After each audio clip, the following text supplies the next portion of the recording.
for that nice introduction. It's my real pleasure, and also with much gratitude to all the organizers for inviting me. I would like to give you a brief overview about a survey which we conducted here in the United States about how Ayurveda was utilized during COVID-19 by the Ayurveda professionals. But before I get started, I would like to just give you a brief overview of how Ayurveda is practiced in the United States. Let me turn the timer on. So that, okay.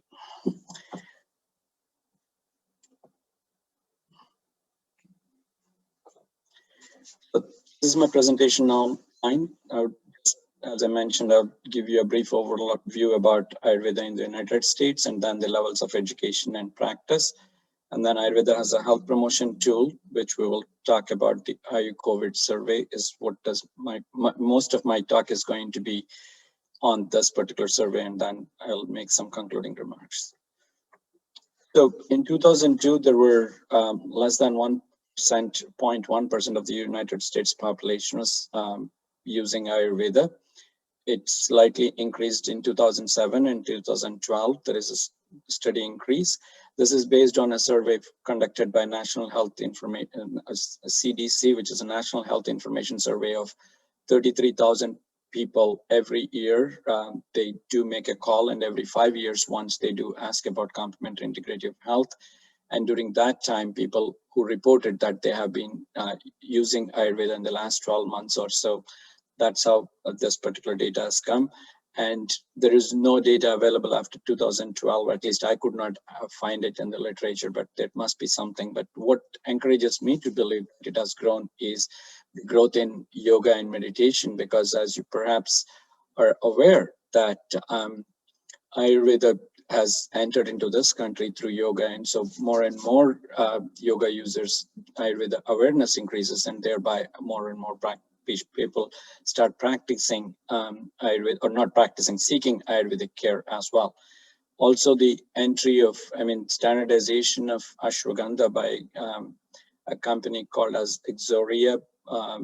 I don't remember the full name, but biotech or something, which has standardized KSM 66, has really increased the growth of ashwagandha in the supplement market, and thereby people who are curious of using ashwagandha would try to learn about the system, and then they seek Ayurveda as well.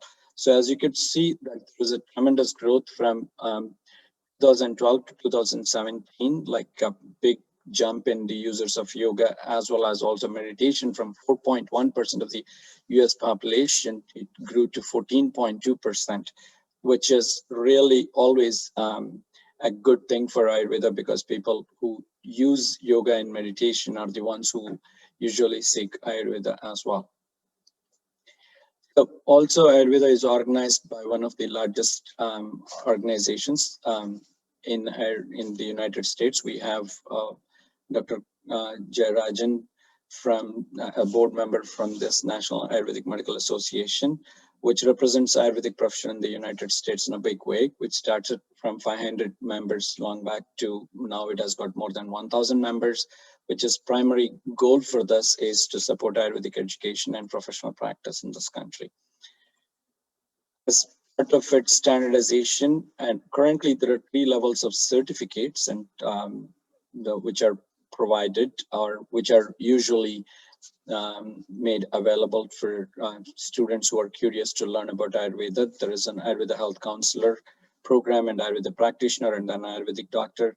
But very few, a couple of institutions do offer master's degree and doctoral degree, but most of them are all at a certificate level. As you could see, that they start from 600 to 750 hours, and of course, Ayurveda doctor, right, currently are only 2 institutions or 3 institutions, as I mentioned, do offer Ayurvedic doctor, but the main reason for its slow growth is because there is no good return on investment. Because return on investment, if they spend 3 years and 4 years in Ayurvedic school, and if there is no licensing after that, it's really very difficult for them to recover all the costs which they spend on education. So that's one of the reasons why, which makes sense for people not to jump into something which will not give them a good return on their investment.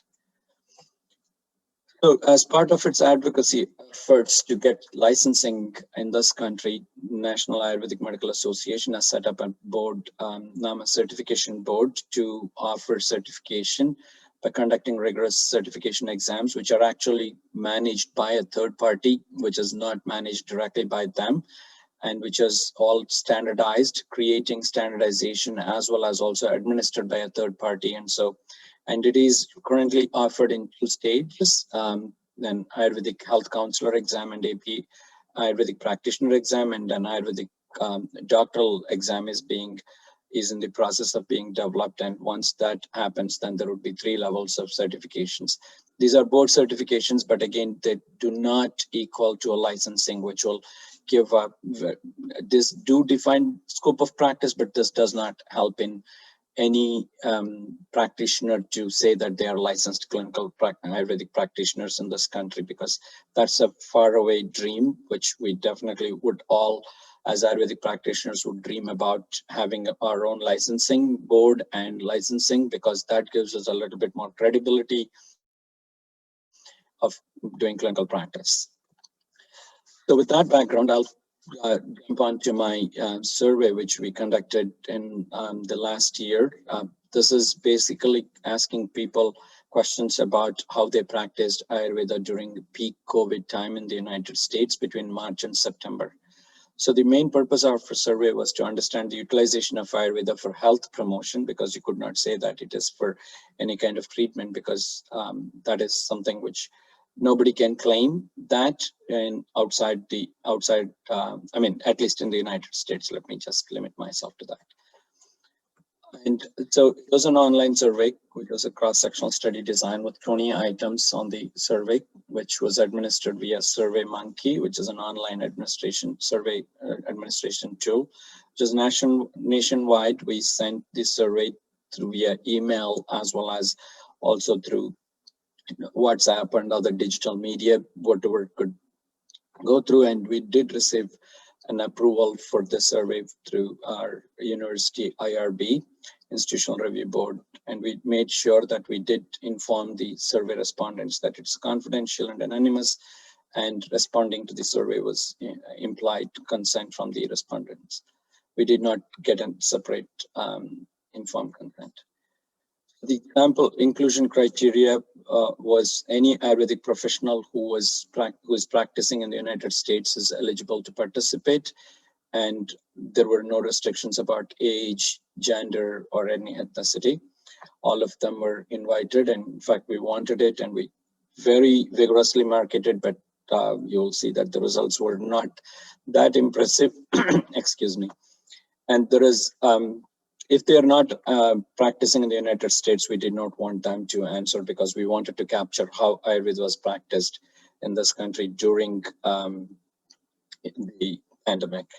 88% people only responded to the survey, and majority of them were females, and majority of them were from California. And even if you look at the number of practitioners in this country, most of them, Ayurvedic practitioners, most of them are in the in California as well. So that somehow it meets our survey respondents' demographics as well. And most of them are in their middle age, and their practitioner level of training was Ayurvedic practitioner and had been in practice for 1 to 5 years, majority of them. And there were some practitioners who were practicing in the United States for more than 25 years, and there are also others, but the majority were this. So many of them have adopted telehealth during this period, and mentioned that there was an economic impact on practice during this time. So when we asked them about how was your practice affected by COVID, interestingly, we saw that the majority of them did mention that COVID had really helped them increase their number in patients during the pandemic, like Dr. Jeevan was mentioning, and others like the previous speaker, Dr. Sudhir, was mentioning that more and more people sought this particular system of care because of lack of care from other systems. So they did go to integrative healthcare options. So that apparently is the reason, even in the in India, as well as other places, whenever in China also, there were some challenges in getting all the herbs and supplies to the supplied to the United States. So that was pretty much good. And the clients supported by the people were around 0 to 25, but not really pretty big, but nevertheless, there was good. And there were people who saw even more than 100 people. I believe, remember that this was during the peak COVID period when there was also a lockdown in place. So still people were practicing and were able to provide care. And most of them mentioned that their main area of support, primary area of support, was health promotion and disease prevention, although they also provided supportive care for COVID-19 related symptoms. And the second biggest one after health promotion was mental health support, which was really very important because many of them were under, as you perhaps are aware, that the lockdowns and isolations created a lot of mental health issues, and that was something which was helped by Ayurveda as well. And then also supported other symptoms related to lockdown, quarantine, and or self-isolation were also addressed by Ayurvedic practitioners.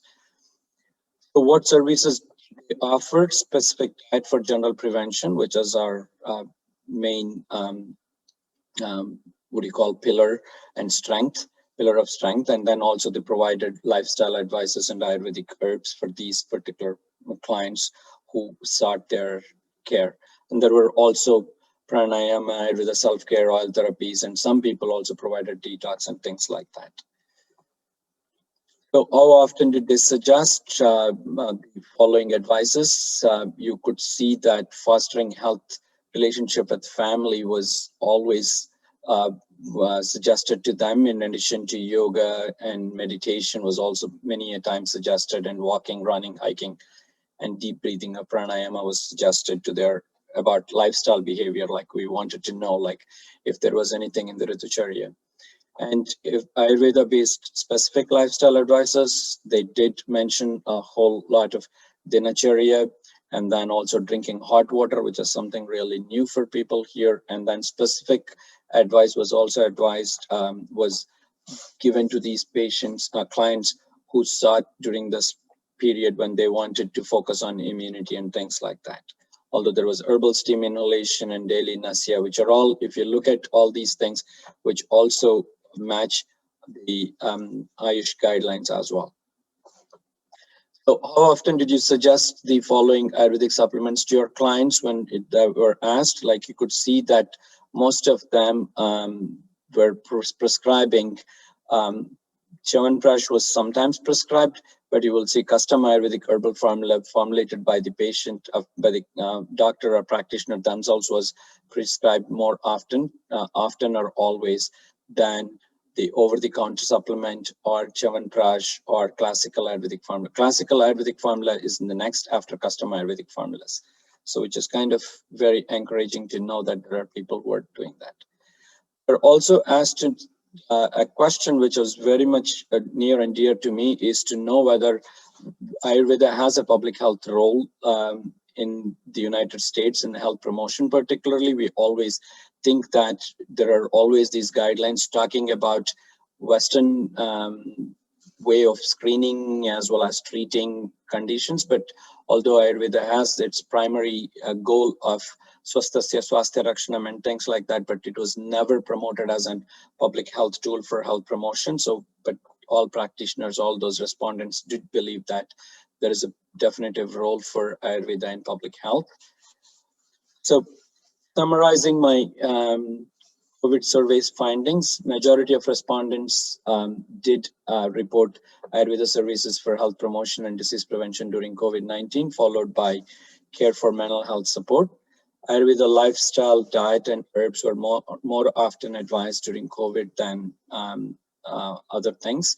And there was a big emphasis on dinacharya, as well as also drinking hot water or coriander tea, more common lifestyle advices, and custom formulas, and also classical Ayurvedic formulas were more often advised than Chyawanprash and Ayurvedic supplements sold by US-based Ayurveda pharmacies and OTC supplements. And responded reported that none or less than 20% of clients either developed COVID-related symptoms when they were on these things, which is kind of very encouraging as well. But very few mentioned that they required concurrent biomedical care or developed non-COVID related symptoms. So that's something again encouraging when somebody adopts Ayurvedic care or Ayurvedic preventive measures. Some of them reported that COVID-19 symptoms improved when Ayurveda was supported as a supportive care, but that was a very small number because we did not have a big number of patients with COVID-19 seeking our care. Over 90% of respondents believe that Ayurveda has a role in public health, which really, I think it is high time that we stepped into that role. There are several limitations for this study because these are self-reported and there could be a recall bias, and the small sample size is also a big limitation, with more respondents from California than rest of the country, although our survey had respondents almost from 20 states all over the country. Majority of respondents also practice part-time Ayurveda and not really a full-time practice, and so that might not, whatever our results are, might not really represent the whole population of Ayurvedic practitioners in this country. But they did see only a small, most practitioners did say that they saw a small number of clients during this period and not a whole lot. So in conclusion, Ayurveda is definitely becoming more popular in the United States. Licensing is still a distant dream. It's not something which is very important, but it is an important tool for health promotion and disease prevention because of its emphasis on diet and lifestyle, as well as on natural products, which more and more people all over the world are seeking. And Ayurvedic practitioners are definitely contributing in their own small way for health promotion during COVID-19 as well as later. Thank you very much. I would like to acknowledge my colleague, Dr. Jennifer Nabarikava, who was my co-investigator, as well as SCU Ayurveda department, and all the participants who have supported, and NAMA, as well as the organizers for Global Ayurveda Festival. Thank you very much.